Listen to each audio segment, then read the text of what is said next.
In a pivotal moment for global diplomacy, U.S. President Donald Trump and Ukrainian President Volodymyr Zelenskyy met at Mar-a-Lago, Florida, on December 28, 2025. The world's attention was fixed on this historic gathering, as two leaders from very different backgrounds came together in hopes of forging a new path forward. The setting was both symbolic and strategic. Mar-a-Lago, a place known for high-profile negotiations, now became the stage for one of the most consequential meetings of the decade. This was no routine meeting. It was a high-stakes effort to end the war in Ukraine. The stakes were immense, with the eyes of millions watching and the hopes of an entire nation resting on the outcome. Every detail, from the seating arrangements to the choice of words, was carefully orchestrated to foster trust and encourage open dialogue. Years of conflict and suffering have made peace an urgent necessity. The war has left deep scars on Ukraine's landscape and its people, with countless families displaced and communities torn apart. The humanitarian crisis has spilled beyond borders, affecting neighboring countries and drawing global concern. Trump, in his second term, has made ending the war a top priority, while Zelenskyy represents a nation desperate for stability. Both leaders face immense pressure at home and abroad to deliver results. For Trump, the meeting is a chance to cement his legacy as a peacemaker. For Zelenskyy, it is a lifeline for his country's future. Months of behind-the-scenes negotiations led to this face-to-face, signaling that a breakthrough might finally be within reach. Diplomats and advisors from both sides worked tirelessly, navigating complex issues and building the groundwork for this crucial encounter. The world's most experienced mediators were called upon to help bridge the divide. The world watched as two very different leaders, under immense pressure, sat down to tackle the most sensitive issues. Every gesture, every word, was scrutinized by the international press as speculation swirled about what compromises might be made and what red lines would remain. Their talks focused on the toughest obstacles, with the outcome set to impact not just Ukraine and Russia, but the entire international community. Issues of territorial integrity, security guarantees, and humanitarian aid were all on the table. The decisions made here would ripple across continents, shaping the future of Europe and the world. The stakes could not be higher as they sought a path to lasting peace. Every moment was charged with the weight of history, as both leaders understood that failure was not an option. The world's hopes for an end to the bloodshed rested on their shoulders.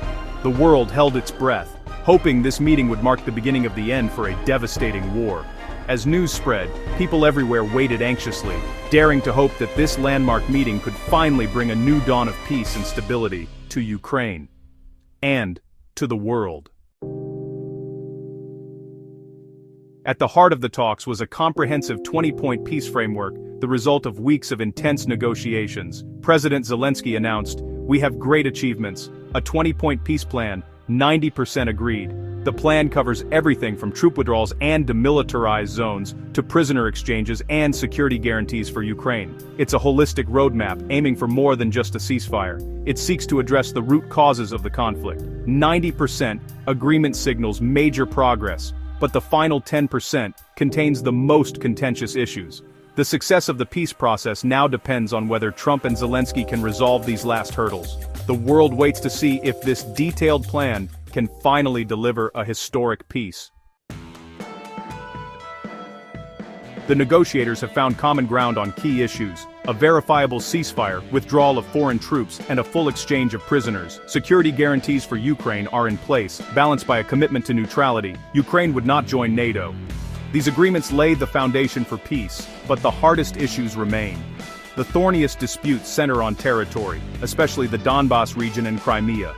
For Ukraine, these are matters of national identity and sovereignty, making compromise extremely difficult. The fate of these regions is the final, monumental challenge. The leaders must find a creative solution that respects Ukraine's integrity while ending the war. The outcome of these talks will determine if peace is truly possible. Donbas, Ukraine's industrial heartland, has been devastated by a decade of war and occupation. Once a thriving region known for its coal mines and steel factories, Donbas now stands as a stark reminder of the human and economic cost of conflict. The scars of war are visible everywhere, from shattered buildings to abandoned towns, and the lives of millions have been upended. The region's strategic importance cannot be overstated, It has long been a powerhouse for Ukraine's economy and a symbol of national pride. For Ukraine, Donbas represents not just territory, but the very idea of sovereignty and self-determination. Yet, for many residents, loyalties are deeply divided.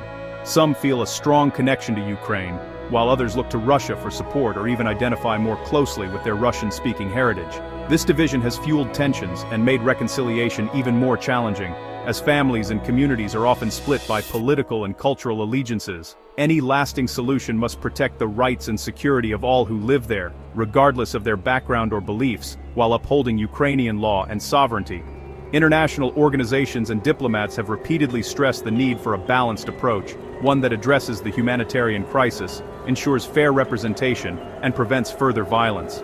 The challenge is immense, as trust has eroded and the wounds of war run deep.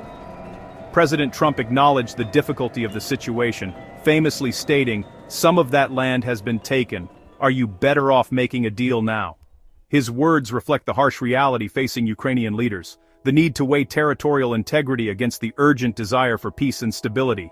The international community watches closely, aware that any decision here could set a precedent for conflicts elsewhere. President Zelenskyy faces a painful and deeply personal choice. Should Ukraine continue to fight for every inch of Donbas, risking more lives and prolonging the war, or accept a compromise that could save lives, but might be seen as a concession? The stakes are incredibly high, not just for the people of Donbas, but for the entire nation and its future. Options on the table include granting Donbas a special autonomous status within Ukraine, or placing the region under temporary international supervision to ensure a peaceful transition. Each path carries significant risks and potential rewards. Autonomy could ease tensions, but might embolden separatists, while international oversight could help rebuild trust but would require broad cooperation and resources. The fate of Donbas is the linchpin of the entire peace deal. Without a clear and just resolution for this region, any broader agreement risks falling apart. The negotiations are complex, involving not just Ukraine and Russia, but also the interests of Europe, the United States, and the people of Donbas themselves. The decision made here will define Ukraine's future, shape the lives of millions, and determine the legacy of these historic negotiations. The world is watching, hoping for a resolution that brings lasting peace and honors the sacrifices made by so many.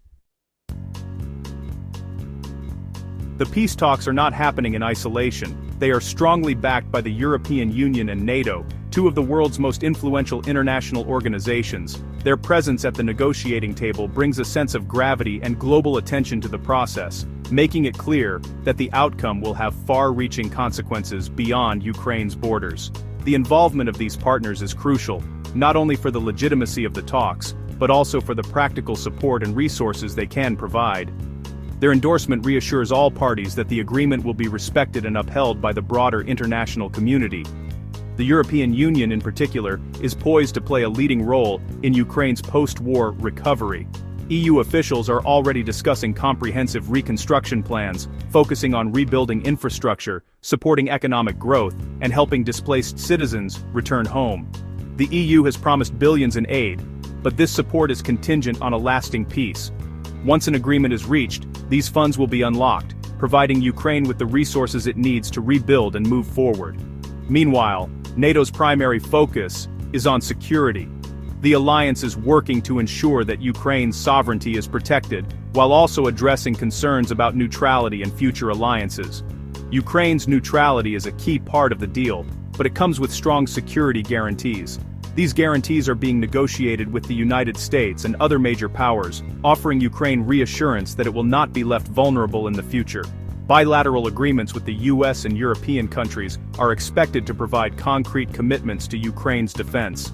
This international backing gives Ukraine the confidence it needs to make difficult compromises at the negotiating table. Knowing that powerful allies stand behind them, Ukrainian leaders can pursue peace without fear of isolation or abandonment. The presence of so many international partners also helps ensure that any agreement reached will be durable and respected. Their applause and public support send a message that the world is watching and invested in Ukraine's future. European and NATO leaders have been closely involved at every stage, from initial discussions to the final drafting of agreements. Their expertise and diplomatic weight have helped bridge differences and keep the process on track. By standing together, These leaders signal a united front for peace. Their unity demonstrates to all sides that the international community is committed to ending the conflict and supporting Ukraine's sovereignty. Their support transforms the deal from a simple bilateral pact into a robust, internationally endorsed framework. This makes it much harder for any party to back out or undermine the agreement in the future. For President Zelenskyy, this international backing is not just helpful, it's essential. It provides him with the political cover he needs to make tough decisions and reassure the Ukrainian public that their interests are protected. The world's commitment to Ukraine's peace and security makes it far more difficult for any party to walk away from the table or ignore the terms of the agreement. Ultimately, this is not just a deal between two presidents or two countries, it's a global effort involving dozens of nations to bring an end to the war and lay the foundation for a stable, peaceful future in Ukraine and beyond.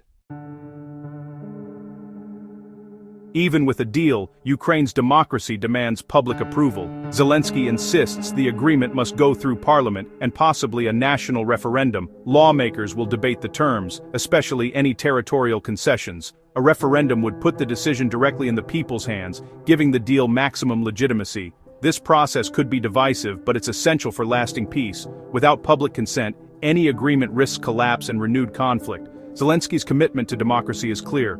Peace must reflect the will of the Ukrainian nation. The path to ratification will be challenging, but it's the only way to secure a sustainable future.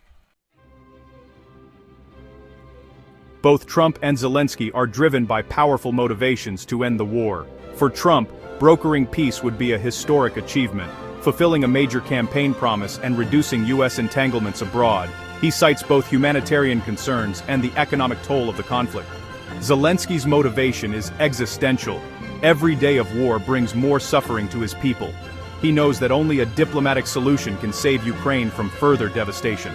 Peace would unlock international aid and allow millions to return home. For Zelenskyy, it's not surrender. It's a chance to rebuild and secure Ukraine's future. Both leaders see peace as the only path forward for their countries and for the world.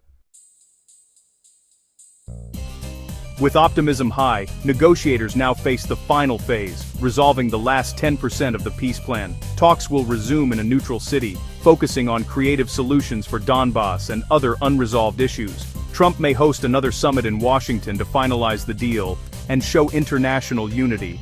Once a final text is agreed, attention shifts to Ukraine's parliament and possibly a national referendum. The world will watch as Ukraine debates and decides its future. The process is complex, but for the first time, a clear path to peace is visible. The next steps will determine if this historic opportunity becomes reality. The Trump-Zelenskyy talks have created a real chance to end one of the century's most destructive wars. The nearly complete 20-point plan is a testament to leadership and diplomacy. This agreement is about more than ending fighting. It's about building a new security order for Eastern Europe. The final hurdles are daunting, especially the fate of Donbass, but the world is watching and hoping. Ukraine's democracy will be tested as it debates and votes on the deal. International support remains crucial for success. The stakes are enormous. Millions of lives and the stability of a continent hang in the balance. If the shared desire for peace prevails, this agreement could finally bring an end to years of darkness and war.